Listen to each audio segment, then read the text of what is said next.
नमस्कार दोस्तों, इनसाइटिक्स प्लेटफॉर्म पर आप लोगों का स्वागत है। तो दोस्तों आज हम लोग 1919 के भारत शासन अधिनियम या मॉन्टेस्क्यू ट्रांसपोर्ट सुधार के बारे में सारी चीजों को समझेंगे। क्लियर। तो दोस्तों जैसा कि आप लोगों को पता होगा, हम लोगों की सीरीज ऑलरेडी व्हाइट बोर्ड पर लिखी रहती है। तो हम लोग देखिए, मैं केवल यहाँ पर 7 पॉइंट लिखा हूँ। 7 पॉइंट के जरिए जो है हम लोग 5 मिनट के भीतर भारत शासन अधिनियम 1919 को 5 मिनट में 2 बार क्विक रिवीजन करेंगे। और विश्वास करिए, इससे बाहर भारत शासन अधिनियम 1919 में जो मैं यहाँ पर पॉइंट लिखा हूं 7 पॉइंट, इससे बाहर एक भी क्वेश्चन नहीं आएगा, ये गारंटेड है। क्लियर। तो जो मैं यहाँ पर लिखा हूं भारत शासन अधिनियम 1919 के बारे में, इसके बाहर एक भी क्वेश्चन नहीं आएगा। क्लियर। तो आइए दोस्तों, बिना टाइम वेस्ट किए हम लोग सारी चीजों को स्टार्ट करते हैं। क्लियर।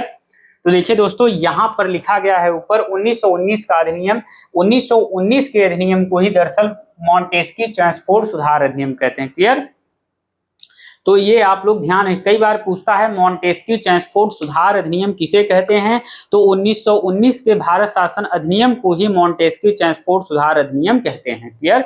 याद रखिए ये चीजें, मल्टीपल टाइम एग्जामों में पूछा हुआ है, कई बार स्टेटमेंट बेस्ड क्वेश्चन में भी पूछा हुआ है कि या फिर 1919 के मतलब अधिनियम को किस अन्य नाम से जाना जाता है। तो मॉन्टेस्क्यू ट्रांसपोर्ट सुधार अधिनियम के नाम से जाना जाता है। या फिर इसको मतलब 4 विकल्प के रूप में भी पूछा हुआ है कि मॉन्टेस्क्यू ट्रांसपोर्ट सुधार जो है किससे एसोसिएटेड है या किससे संबंधित है।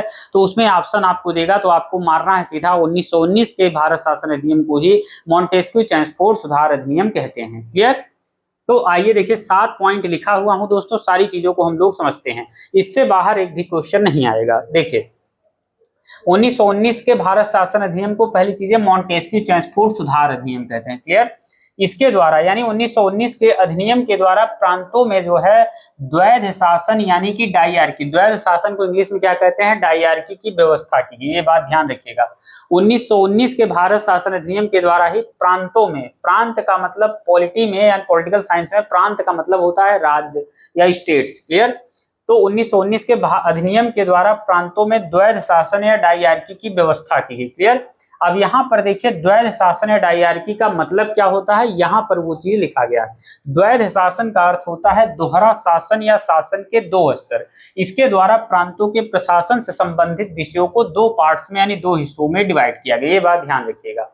पहला पॉइंट मैं लिखा हूं, पहले पॉइंट को ही अभी मैं जस्ट जो है एक्सप्लेन कर रहा हूं, समझा रहा हूं, इस बात को ध्यान रखिए। 1919 के अधिनियम के द्वारा प्रांतों में द्वैध शासन या डायआर्की की व्यवस्था की स्थापना की गई। द्वैध शासन का अर्थ होता है दोहरा शासन या शासन के 2 स्तर, यानी इनके द्वारा प्रांतों के प्रशासन से संबंधित विषयों को 2 पार्ट्स में डिवाइड किया गया, 2 हिस्सों में बांटा गया। पहला हिस्सा कौन सा है, आरक्षित विषय, दूसरा हिस्सा हस्तांतरित विषय। दो प्रांत से संबंधित प्रसाद, जैसे इस समय प्रेजेंट टाइम में क्या है, शासन से संबंधित विषयों को 3 पार्ट्स में डिवाइड किया गया है, संघ सूची, राज्य सूची, समवर्ती सूची, यानी यूनियन लिस्ट, स्टेट लिस्ट और कॉन्करेंट लिस्ट में बांटा गया। क्लियर। उसी तरीके से 1919 के अधिनियम में मतलब मैंने कहा शासन संबंधी विषयों को उसमें 2 पार्ट्स में बांटा गया था, 2 भागों में बांटा गया था। तो पहला विषय था आरक्षित विषय, दूसरा विषय था हस्तांतरित विषय। क्लियर। तो आरक्षित विषयों में कौन से विषय मतलब शामिल किए गए थे, तो आरक्षित विषयों में वित्त शामिल था, कानून व्यवस्था, लॉ एंड ऑर्डर, भू राजस्व शामिल था और सिंचाई। याद रखिएगा, ये देखिए 2 बार यूपीएससी में पूछ चुका है, अभी हाल ही में 2024 या 2025 के प्रीलिम्स में यूपीएससी में भी 2 बार पूछ चुका है। उसके बाद यूपी पीसीएस में मल्टीपल टाइम पूछा गया है। क्लियर।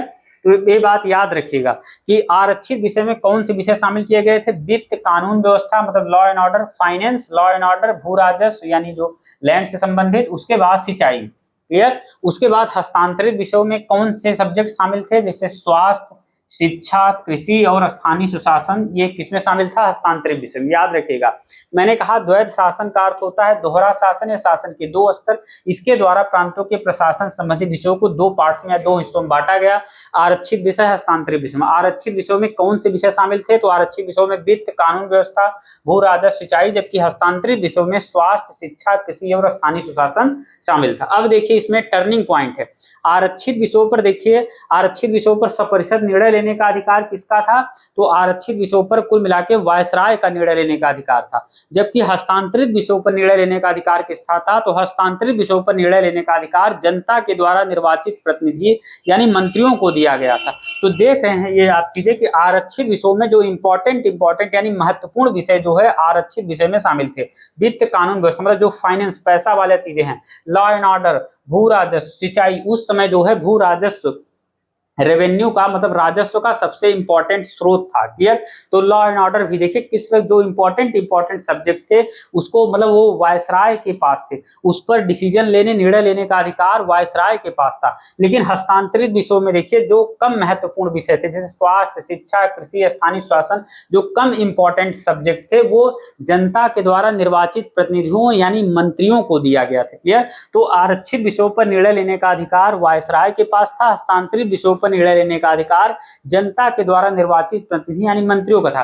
लेकिन इसमें देखिए वायसराय अपने से मनमानी तरीके से स्वयं निर्णय नहीं ले सकता। इसमें भी, इस मैटर पर भी डिसीजन लेने के लिए, निर्णय या फैसला करने के लिए वायसराय से परामर्श की अपेक्षा की जाती थी कि बिना वायसराय के परामर्श से जो जनता के द्वारा निर्वाचित प्रतिनिधि है वह निर्णय नहीं लेगा। तो देख रहे हैं किस तरीके से एक तो आरक्षित विषयों में इंपॉर्टेंट सब्जेक्ट शामिल था, आरक्षित विषयों पर वायसराय निर्णय लेता था। दूसरी चीजें हस्तांतरित विषयों में एक तो कम इंपॉर्टेंट सब्जेक्ट था, दूसरी चीजें इस पर जनता के द्वारा निर्वाचित प्रतिनिधि मंत्रियों को अधिकार दिया गया था, लेकिन वह इन पर फैसला कब लेगा? वायसराय से पूछ कर फैसला लेगा, ये भी था। क्लियर? तो याद रखिएगा। अब देखिए दूसरा पॉइंट क्या है 1919 के अधिनियम के द्वारा। 1919 के अधिनियम के द्वारा ही सिविल सेवा या लोक सेवा आयोग का गठन किया गया, ये बात ध्यान रखिए। और प्रांतों में द्वैध शासन की व्यवस्था की गई, ये बात ध्यान रखिएगा। क्लियर? 1919 के अधिनियम के द्वारा सिविल सेवा या लोक सेवा आयोग का गठन किया गया और इसके द्वारा ही प्रांतों में जो है द्वैध शासन की व्यवस्था। देखिए ये एक अलग पॉइंट है, कुल मिला के 8 पॉइंट, ये 8वां पॉइंट लिख लेते हैं, नीचे वाला पॉइंट नहीं डला है। क्लियर? तो याद रखिएगा। तो कुल मिलाकर 1919 के अधिनियम के द्वारा सिविल सेवा या लोक सेवा आयोग का गठन किया गया। 1919 के अधिनियम के द्वारा ही प्रांतों में द्वैध शासन की व्यवस्था की गई, ये बात ध्यान रखिए। तीसरा पॉइंट क्या है? केंद्र में द्विसदनी व्यवस्थापिका की स्थापना की गई। किसके द्वारा? 1919 के अधिनियम के द्वारा केंद्र में द्विसदनी व्यवस्थापिका की स्थापना की गई। उसके बाद प्रांतों में जो है पहली बार, फर्स्ट टाइम, इस चीज को ध्यान रखिए, जो चीजें पहली बार होता है या जो चीजें आखिरी बार होता है तो उस चीज को मोस्ट इंपॉर्टेंट होता है, मतलब एग्जामिनेशन के पॉइंट ऑफ व्यू से। क्लियर? तो प्रांतों में 1919 के अधिनियम के द्वारा प्रांतों में पहली बार उत्तरदायी सरकार का गठन किया गया। पहली बार मतलब फर्स्ट टाइम जो है प्रत्यक्ष चुनाव हुआ 1919 के अधिनियम के जरिए, ये बात ध्यान रखिएगा। पहली बार अगर पूछेगा प्रत्यक्ष चुनाव किस अधिनियम के जरिए कंडक्ट करवाया गया तो 1919 का अधिनियम। अगर पूछेगा पहली बार प्रांतों में उत्तरदायी सरकार का गठन किस एक्ट के जरिए, किस अधिनियम के जरिए किया गया, तो आपको बताना है 1919 के अधिनियम के जरिए। क्लियर? मल्टीपल टाइम एग्जामों में पूछा गया है। महिलाओं को वोट देने का अधिकार किस अधिनियम के जरिए किया गया तो 1919 के अधिनियम के जरिए। 1919 के अधिनियम के जरिए ही महिलाओं को वोट देने का अधिकार दिया गया, याद रखिए। और 1919 के अधिनियम के जरिए ही सांप्रदायिक आधार पर सिखों और भारतीय ईसाइयों, आंग्ल भारतीयों एवं यूरोपियों के लिए पृथक निर्वाचक शुरू किया गया, याद रखिए। हमने देखा था कि पृथक निर्वाचक की व्यवस्था, मुसलमानों के लिए जो पृथक निर्वाचन की व्यवस्था स्टार्ट किया गया था किस एक्ट के जरिए किया गया था तो 1909 के 1909 के अधिनियम के जरिए किया गया था। 1909 के अधिनियम को हम लोग क्या कहते हैं? मार्ले मिंटो सुधार अधिनियम, ये बात भी आप लोग ध्यान रखिएगा। क्लियर? अब आइए एक बार में सारी चीज हो गया, एक बार आप लोगों को क्विक रिवीजन एक बार और करवा देता हूं। क्लियर? देखिए पहली चीजें 1919 के अधिनियम को मॉन्टेस्क्यू चैम्सफोर्ड सुधार अधिनियम के नाम से जाना जाता है, ये याद रखना है। दूसरी चीजें अब इसके पॉइंट पढ़ लेते हैं हम लोग। 1919 के अधिनियम के द्वारा ही प्रांतों में द्वैध शासन या डायरकी की व्यवस्था की गई। और द्वैध शासन का अर्थ होता है कि दोहरा शासन या शासन के दो स्तर। इसके द्वारा प्रांतों के प्रशासन से संबंधित विषयों को दो पार्ट्स या दो हिस्सों में बांटा गया। पहला विषय था आरक्षित विषय, दूसरा विषय था हस्तांतरित विषय। क्लियर? अब आरक्षित विषय में कौन से विषय शामिल थे ये यहाँ पर लिखा गया। हस्तांतरित आरक्षित विषयों में कौन से विषय शामिल थे? वित्त, कानून व्यवस्था, भू राजस्व, सिंचाई। कई बार एग्जाम में पूछा गया है कि आरक्षित विषयों में क्या क्या शामिल था, तो ये भी याद रखिएगा। आरक्षित विषयों में वित्त, कानून व्यवस्था, भू राजस्व, सिंचाई, जबकि हस्तांतरित विषयों में स्वास्थ्य, शिक्षा, कृषि और स्थानीय सुशासन। अब 1919, अब मैंने आप लोगों को बताया कि आरक्षित विषयों पर निर्णय या फैसला लेने का अधिकार वायसराय के पास था। हस्तांतरित विषयों पर निर्णय लेने का अधिकार, फैसला लेने का अधिकार जनता के द्वारा निर्वाचित प्रतिनिधि यानी मंत्रियों के पास था। क्लियर। लेकिन मंत्री इस विषय पर निर्णय लेने के लिए वायसराय से परामर्श लेने के बाद ही डिसीजन या निर्णय या फैसला ले सकता है। क्लियर। उसके बाद देखिए दूसरा पॉइंट क्या है, 1919 के अधिनियम के जरिए सिविल सेवा या लोक सेवा आयोग का गठन किया गया। 1919 के अधिनियम के जरिए प्रांतों में द्वैध शासन की व्यवस्था स्थापना की गई, याद रखिएगा। 1919 के अधिनियम के जरिए ही केंद्र में द्विसदनी व्यवस्थापिका की स्थापना की गई। 1919 के अधिनियम के जरिए ही प्रांतों में पहली बार उत्तरदायी सरकार का गठन किया गया। 1919 के अधिनियम के जरिए पहली बार प्रत्यक्ष इलेक्शन कंडक्ट करवाया गया। ये चीज आज मोस्ट इंपॉर्टेंट है। 1919-1935 वाला अधिनियम मैक्सिमम टाइम पूछा जाता है।